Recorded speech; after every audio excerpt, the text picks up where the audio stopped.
सो finally guys JEE mains 2024 तो JEE mains 2024 के paper शुरू हो चुके थे। आज डे 1 था और आज डे 1 27 जनवरी शिफ्ट 1 का पेपर खत्म हो चुका है। सो आज हम देखेंगे 27 जनवरी shift 1 paper review analysis. Paper कैसा आया, डिफिकल्टी लेवल कैसा था, सब्जेक्ट वाइज डिफिकल्टी लेवल कैसा था, मार्क्स वर्सेस परसेंटाइल किस हिसाब से डिफर करेंगे क्योंकि पेपर थोड़ा इजीएस्ट साइड पे देखने को मिला है। सो अभी हम देखते हैं। फर्स्ट ऑफ ऑल डेट्स में बता देता हूँ। आज का पेपर है 27 जनवरी शिफ्ट 1 का पेपर, मॉर्निंग शिफ्ट का पेपर है। सो इस वीडियो में हम देखेंगे कि भैया पेपर का रिव्यू कैसा रहा, पेपर का लेवल कैसा रहा, सब्जेक्ट वाइज एनालिसिस देखेंगे, फिर मार्क्स वर्सेस परसेंटाइल देखेंगे, फिर लास्ट में एक स्ट्रेटजी एंड टिप्स में आपको बताऊंगा कि आज के पेपर में मोस्ट ऑफ द स्टूडेंट ने क्या गलतियां की जिनसे उनके थोड़े बहुत नंबर कम हो गए, जिनसे उनके थोड़े बहुत क्वेश्चंस रॉन्ग चले गए, और ये गलती आपको नहीं करनी जिससे आपको थोड़ा बहुत स्कोर तो बूस्टअप हो सके। सो अभी हम देखते हैं सबसे पहले पेपर का level. So paper was easy to moderate level. Paper hard नहीं था आज का। आज का पेपर आप बोल सकते हो ज्यादा इजीएस्ट साइड पे भी नहीं था, एकदम इजी टू मॉडरेट था। मॉडरेट भी नहीं बोल सकते, बीच का था। क्यों? क्योंकि अगर आपने आज का पेपर दिया होगा तो आपको मालूम होगा 2023 के जैसे ही पेपर आया। मतलब 2023 में जो ट्रेंड पे पेपर आ रहे थे वही ट्रेंड फॉलो हो रहा है कि आपका केमिस्ट्री है जो इजी टू मॉडरेट दे देंगे, फिजिक्स में फॉर्मूला बेस्ड क्वेश्चन दे देंगे और वो भी मॉडरेट लेवल का आएगा, बट मैथ्स टफ आएगा या फिर लेंथी आएगा। बस आज के पेपर में मैथ्स थोड़ा सा इजीएस्ट साइड पे देखने को मिला बट लेंथी था। सो आप इन शॉर्ट मैथ्स को बोल सकते हो मॉडरेट प्लस लेंथी। अभी हम देखते हैं subject wise analysis. But overall paper अगर आप कंपेयर करोगे, जितने भी मोस्ट ऑफ द स्टूडेंट्स को पूछोगे, कोचिंग इंस्टीट्यूट में जाके पूछोगे, अपने दोस्तों को पूछोगे तो बोलेंगे इजी टू मॉडरेट पेपर था। और इजी टू मॉडरेट पेपर का मतलब क्या होता है कि आपको ज्यादा स्कोर करना पड़ेगा to gain some higher percentile. So score ज्यादा लगेगा, ये चीज याद रखना। बाकी subject wise analysis, so subject wise analysis आपका इस हिसाब से रहा।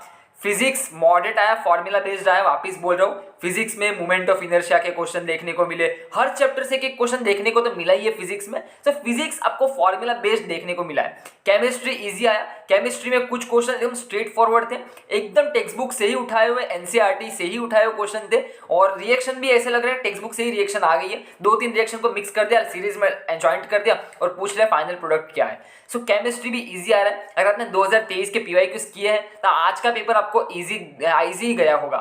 मैथ्स मॉडरेट था बट लेंथी था।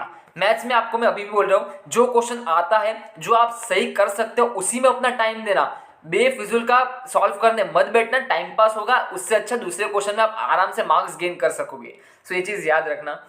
अभी मार्क्स वर्सेस परसेंटाइल, ये सबसे मोस्ट इंपॉर्टेंट मुद्दा है कि भैया पहले तो बताओ कि 95 परसेंटाइल कब आएंगे। सो 95 परसेंटाइल को इस पेपर में आपको 120 मार्क्स स्कोर करने पड़ेंगे। ऐसा मैं नहीं बोल रहा, बहुत सारे स्टूडेंट ने भी कंपेयर किया, इजी टू मॉडरेट पेपर था तो 120 मार्क्स तो लगेंगे ही भाई 95 के लिए। सो अभी हम देख लेते हैं, अगर आपके 180 अबव आ रहे हैं तो 99 परसेंटाइल आ जाएंगे। अगर आपको 95 चाहिए तो 120 प्लस मार्क्स लगेंगे, इतना याद रखना। 90 प्लस स्कोर चाहिए तो आपको उस हिसाब से लगभग 95 से लेके 110 के बीच में आपको स्कोर करना पड़ेगा, जिससे आपके 90 परसेंटाइल के अराउंड कुछ बन सके। और याद रखना, पहला जनवरी अटेम्प्ट है, फर्स्ट अटेम्प्ट है, तो फर्स्ट अटेम्प्ट में ज़्यादातर बच्चे पार्टिसिपेट नहीं करते। सो इसमें आपको एडवांटेज हो सकता है कि आपके कम मार्क्स पे भी ज़्यादा परसेंटाइल बन जाए, बट फिर भी आप इस हिसाब से कैलकुलेशन रख सकते हो अपनी मार्क्स वर्सेस परसेंटाइल की। सो आप इसका स्क्रीनशॉट लेके आप अच्छे से एनालाइज करो। मैं एक छोटा सा टिप्स देना चाहता हूँ आप सभी को। सबसे पहले मैथ्स में क्या होता है, आप क्वेश्चन लेके बैठ जाते हो, टाइम पास कर लेते हो, फाइनल आंसर नहीं आता, आपने 5 मिनट गवा दिए। अब वही 5 मिनट अगर आप फिजिक्स में डाल देते तो 4 मार्क्स गेन कर सकते थे।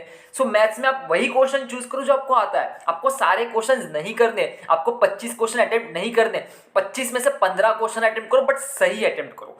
सो ये चीज याद रखना मैथ्स के लिए। केमिस्ट्री इजी आ रहा है, टेक्स्ट बुक के लाइन से आ रहा है, जल्दबाजी में आंसर मत टिक करना, सोच समझ के टिक करना। रिएक्शन कंफ्यूजिंग रिएक्शन है, कहीं पे एक्वस दिया जाएगा, कहीं पे आपको सॉलिडिफाइड दिया जाएगा। सो ये सब चीज़ें याद रखना। सो आपको एकदम अच्छे से रिएक्शन को सॉल्व करना है। सो रिएक्शन में ही आपका गड़बड़ होगा, कहीं ना कहीं आपको रिएजेंट या प्रोडक्ट में आपका कुछ डिफरेंट बन रहा होगा। सो एकदम अच्छे से सोच समझ के केमिस्ट्री का आंसर देना। केमिस्ट्री में जल्दबाजी नहीं करनी आपको। फिजिक्स फॉर्मूला बेस्ड आ रहा है, अभी भी अगर आपके पास टाइम है तो फॉर्मूला कर लो भाई। फिजिक्स के सब फॉर्मूला 2 से 3 बार अभी भी रट के जाओ, रोज रिवाइज कर लो। अगर 2-3 दिन में पेपर है तो 2 से 3 रिवीजन मार लेना फॉर्मूला के, क्योंकि वही है, फॉर्मूला बेस्ड फॉर्मूला आएंगे फिजिक्स में तभी आप आगे बढ़ सकोगे। फॉर्मूला ही नहीं आते तो फिर वहीं पे क्वेश्चन खत्म हो जाता है, वहीं पे आपके 4 मार्क्स लूट जाएंगे। सो प्लीज़ फिजिक्स के फॉर्मूला करके जाना। सो गाइस यही था एक छोटा सा tip and tricks about this paper.